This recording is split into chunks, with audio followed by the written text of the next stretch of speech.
My first memory of race being an important part of my life was during the LA riots of 92, the Rodney King riots. Seeing the King beating impacted me in regards to race. It just, the world wasn't safe, and the world was not safe because I bore brown skin. Now, I had learned about slavery, I had learned about Jim Crow, I had learned about the civil rights movement, but I thought that that time was behind us, not in 1992. Would I have thought, as a 12 or 13-year-old child, that that reality of the 60s or the 40s, 30s, that time was still with us? I think my first experience of being aware of my race and having a conversation with somebody about race who was of a different ethnicity was probably when I was in graduate school. It was right after the O.J. Simpson verdict. I had made an acquaintance with a fellow student, and I expressed my confusion in the wake of the O.J. Simpson verdict, and just really didn't understand what was happening and why so many African Americans were excited about a verdict that to me seemed obviously unjust. And he really just came back at me and said, well, you just can't understand because you're white. That was the first moment where I felt like there was a topic that we really couldn't talk about in public.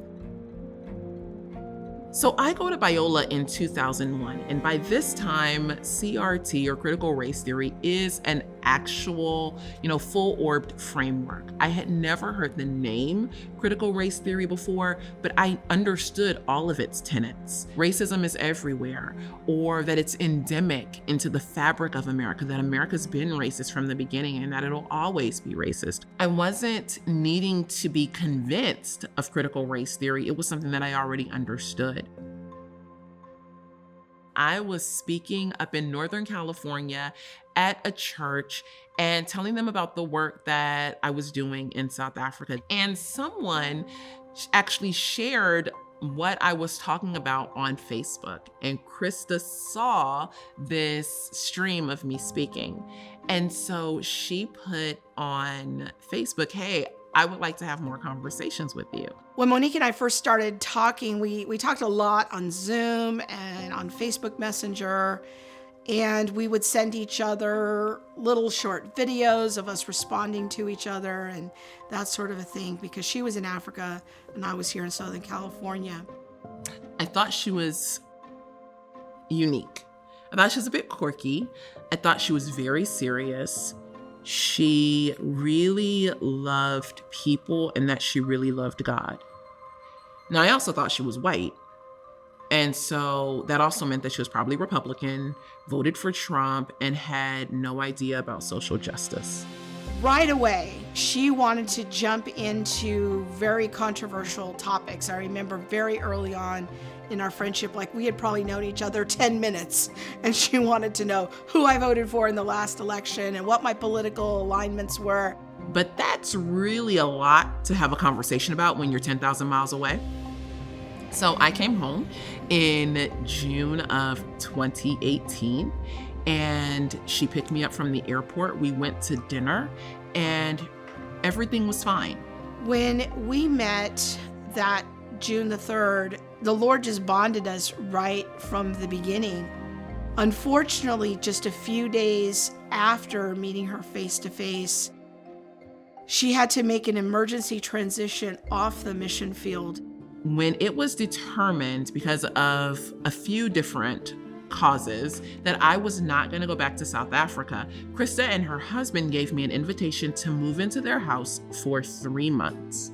I went to my husband and asked him to pray and ask the Lord if there was anything that we might do to help her. And he came back a little while later and said, I think we should do what we can to help her, maybe offer her to live here for a month or 3 months, just while she's in the transition. I was extremely hesitant, mainly because they were white. There was just things that I didn't think I would be able to get beyond, like Trump. And being white. I mean, there was just a lot that I thought was wrapped up into being white, because there was surely a lot that comes with being Black. And I am and was all the way Black. Eventually, I was like, okay, this is only for 3 months and we can do it. It'll work. So I moved in for 3 months, and then 6 months came and went, and then a year came and went, and eventually it was 4 years and 11 months. And the Bontraegers, Krista and her husband Robert and their 2 girls, have really become family. My kids loved her. We all loved her. We played games together. We went to church together through the pandemic. We really became a family. What we learned about each other was that our differences helped enhance each other. We learned from each other.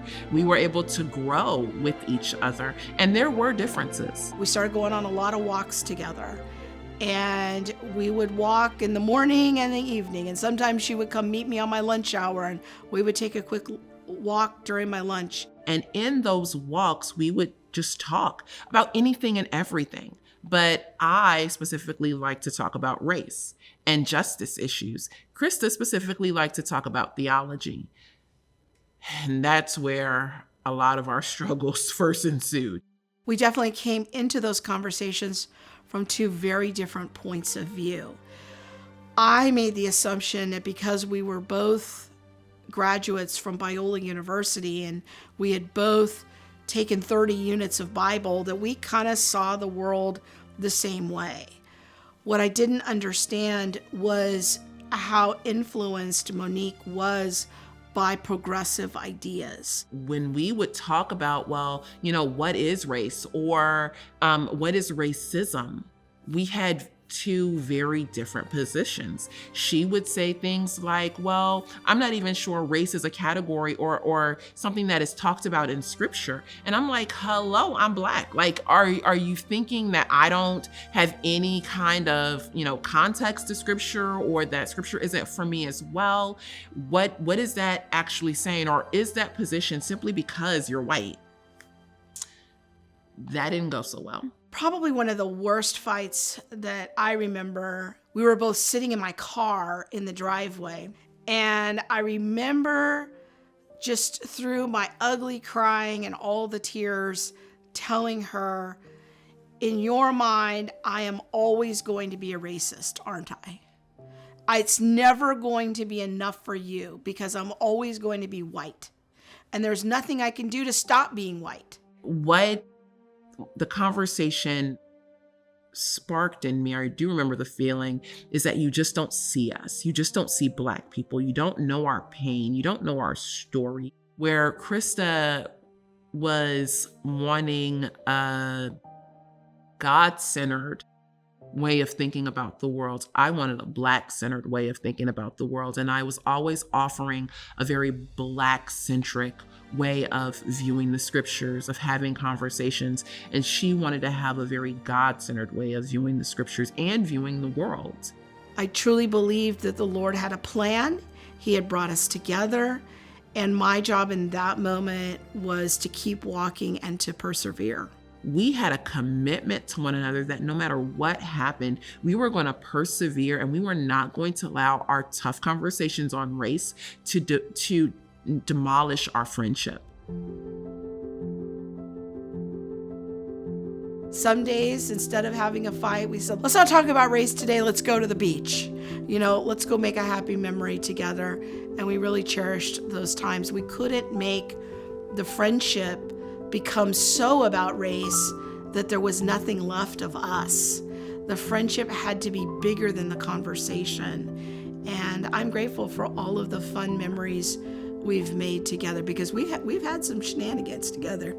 Hey everyone! Hey! Oh my gosh, you're so taking my idea. I was gonna tell you, I thought we should do a video tonight. That's what I was gonna say. So here we are. Here's the valley. Here's where we live.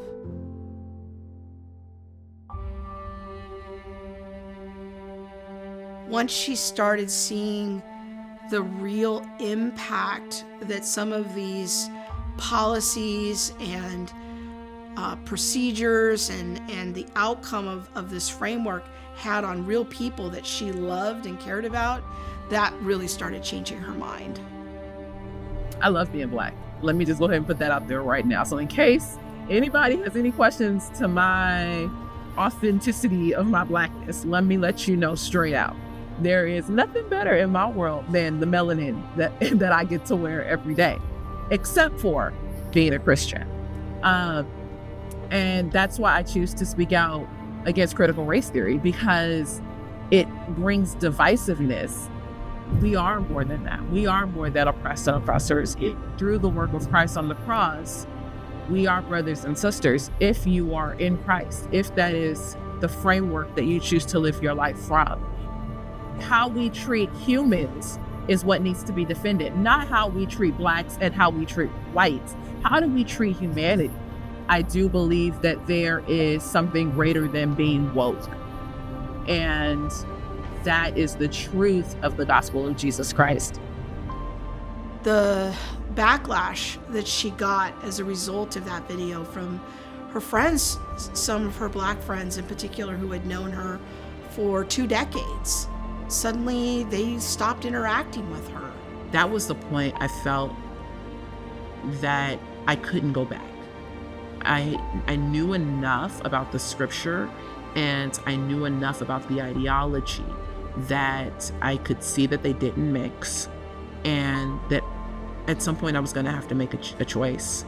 I was standing kind of at a fork in the road, and it was like, what lane are you going to choose? And so I made my choice, and I made the choice to walk that road, whether anybody came with me or not. In 2019, Krista and I were invited to a Women in Apologetics conference to speak about critical race theory. When we were done, we were met with many attendees who were telling us their story of encountering critical race theory. Now, they didn't have a name for it. They just realized that many of the tenets that we explained, they could see happening in real time in their jobs, at their schools. Hearing all of their stories, I decided to start the Center for Biblical Unity, and thought maybe, I can go and tell a couple pastors a year about this framework that is, wanting to make inroads into the church. Monique was working off of a tiny table in her bedroom, and she and I had done a few videos earlier in the year related to race issues, but those views had 20 views, 30 views. We were not reaching the world with this message. But once George Floyd happened, I had many friends who worked in the space of apologetics reach out to me. How can I get connected to Monique? And once she did a few of those, then other people saw her and the media requests just poured in. And somehow the Lord created a ministry in our bedroom while Monique was just renting a room from us and trying to rebuild her life after being on the mission field. And people began to find us. They began to find me. They were watching our videos and our content. And that's where the Center for Biblical Unity was birthed. It was birthed out of a need for people really just wanting to understand what was happening. Critical race theory then became the topic culturally. We just existed to have Christ-centered conversations on race, justice, and unity. What does it mean to be a Christ follower in this cultural moment and have biblically centered conversations on race, justice, and unity? Because of Jesus, we have a hope. That is what the scriptures say. And it is a hope that is outside of ourselves. When we think of the current conversation on race, justice, and unity, there are many different thoughts being put forward. You can do this and this will, bring us to this utopia, and then we won't have racism anymore. I don't know about that. Like I said, I believe that sinners sin, and because sinners sin, racism will exist. I think the best hope for us as humans is to evangelize and to tell people about the hope that is available in Jesus, and then to disciple people and to help them understand the way that Christ calls us to, one, be family, and two, to how to interact with one another. They are transcultural principles. So the hope that we have for change begins with the gospel, because only the gospel and the Holy Spirit can change hearts and minds. That was true in Monique's case. It's true in my case. It is true, I think, in every case. The Holy Spirit can change hearts and minds. That's where the hope of racial unity has to begin.